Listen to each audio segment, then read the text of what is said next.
setelah viral kalian minta take down. Jadi ini saya masukkan di YouTube sama di Facebook. Kenapa, Mbak? Ini saya ada problem di Singapura. HP-mu jangan deket-deket sama handfree-mu. Jadi biar suaranya nggak pecah-pecah. Kenapa, Sayang? Ini Mami, jangan panggil saya Mami, Mbak. Saya minta maaf. Jangan panggil. Saya ada masalah di Singapura. Memang kejadian itu memang dari awal kerja. Dari awal kerja saya kerja di majikan ini udah 3 bulan. Setiap hari tuh marah-marah.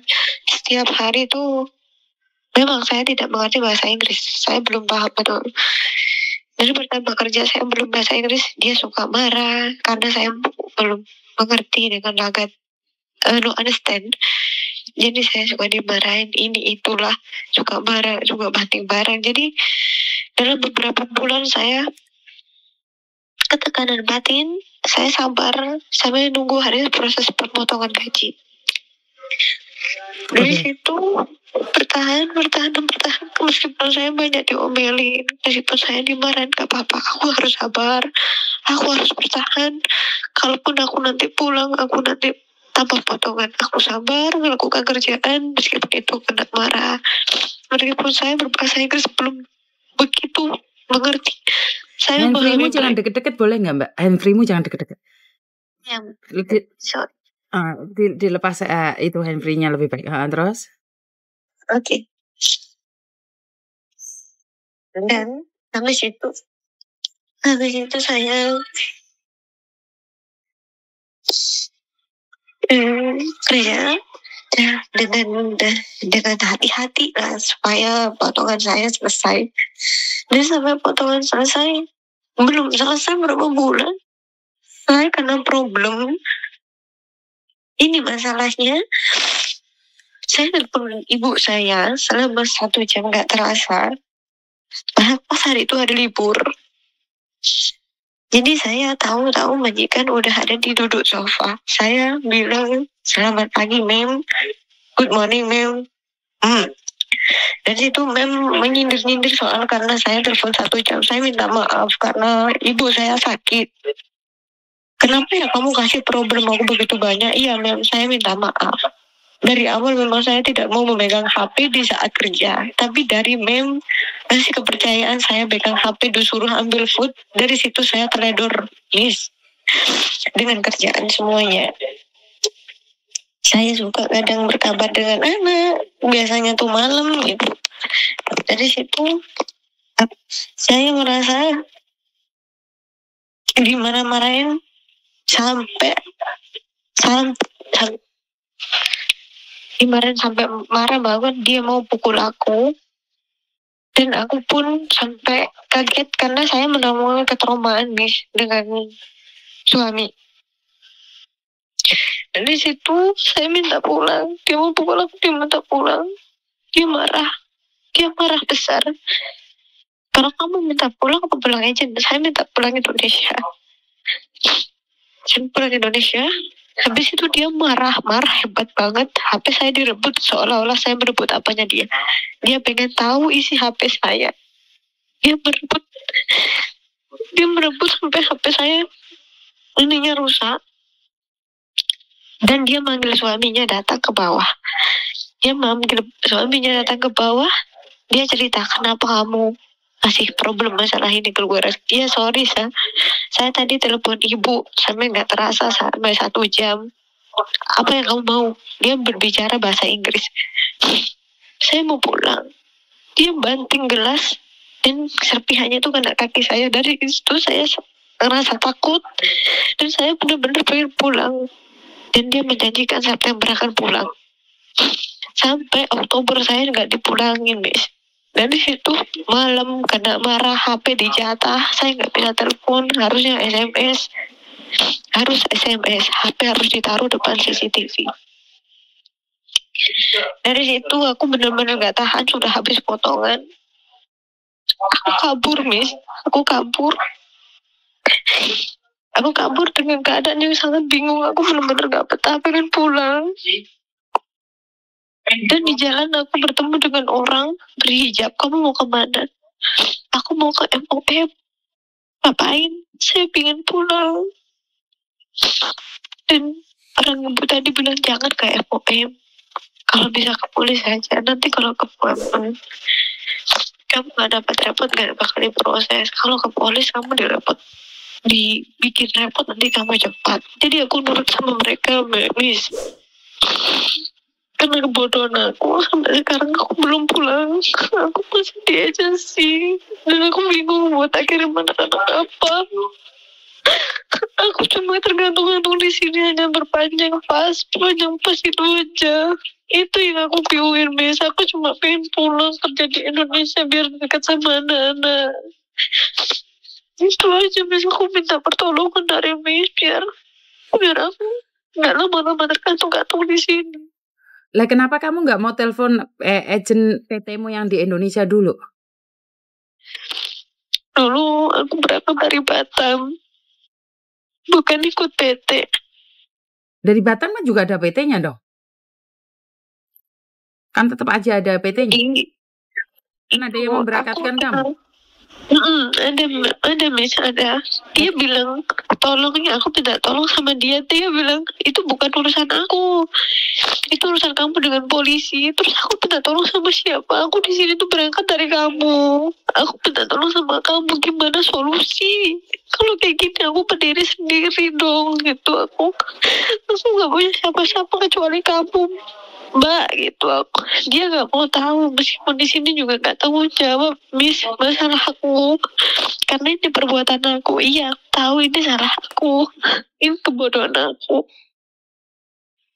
Ya kalau kamu mau pulang sendiri ya kan kamu harus punya uang tiket dong.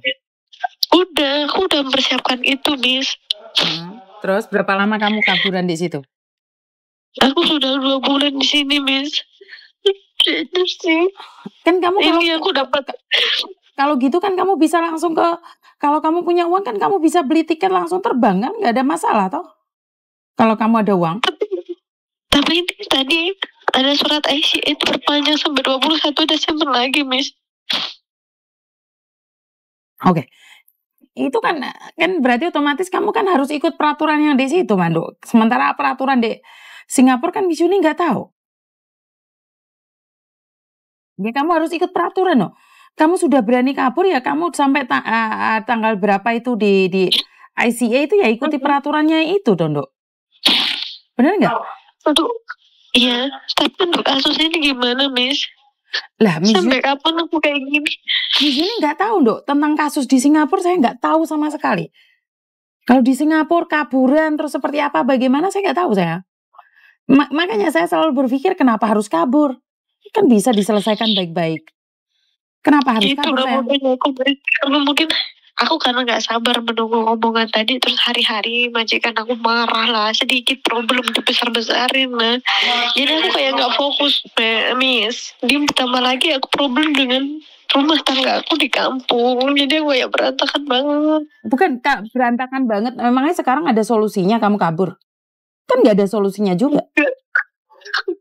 Benar nggak? Jadi kamu bilang sama saya kamu kabur karena kamu banyak masalah. Lah emangnya sekarang masalahmu selesai dengan kamu kabur? Enggak,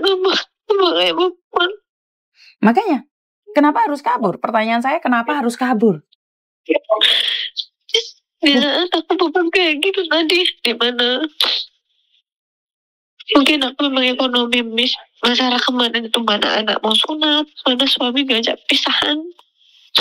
Bukan, sekarang masalah satu-satu kan harus diselesaikan satu-satu, Mbak.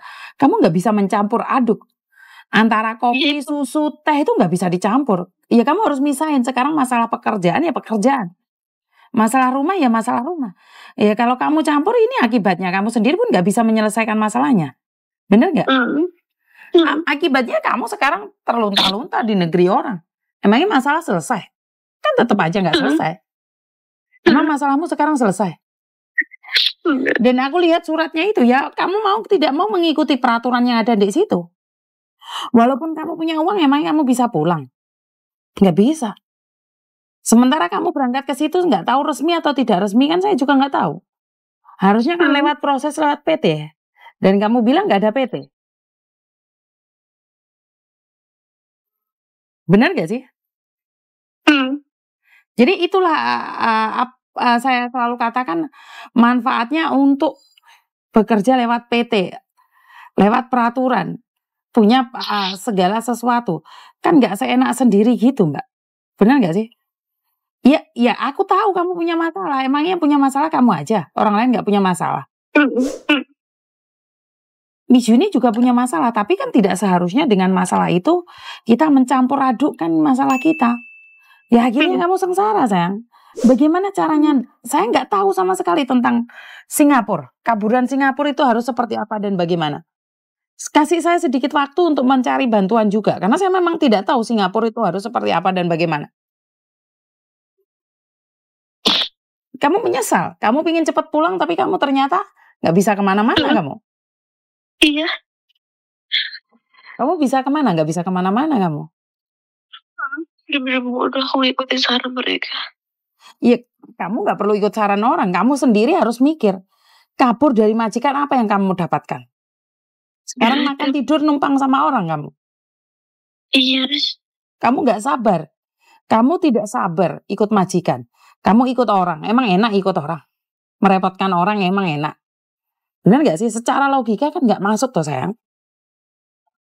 Secara langsung kan nggak masuk dalam otak kita. Bisa dipahami? Bisa. Miss, mau tanya. Kalau sama si ini sudah ngasih surat pernyataan sampai 21 Oktober gini, itu masih diperpanjang lagi nggak, Miss? Atau nggak sampai berapa bulan aku di sini lagi? Seperti yang saya katakan, kasih saya waktu, saya akan bertanya pada orang-orang yang ada di Singapura, karena Miss Yuni sendiri tidak pernah tahu tentang Singapura. Miss Yuni datang ke Singapura itu cuma main, bukan untuk bekerja. Jadi saya tidak tahu peraturan Singapura. Kasih saya sedikit waktu. Oke? Terima kasih. Thank you, Miss. Sudah kasih solusi kayak gini. Assalamualaikum. Waalaikumsalam. Oke, sekali lagi kaburan dari Singapura telepon Miss Yuni. Waduh, Miss Yuni nggak tahu loh. Benar-benar nggak tahu seperti apa dan bagaimana.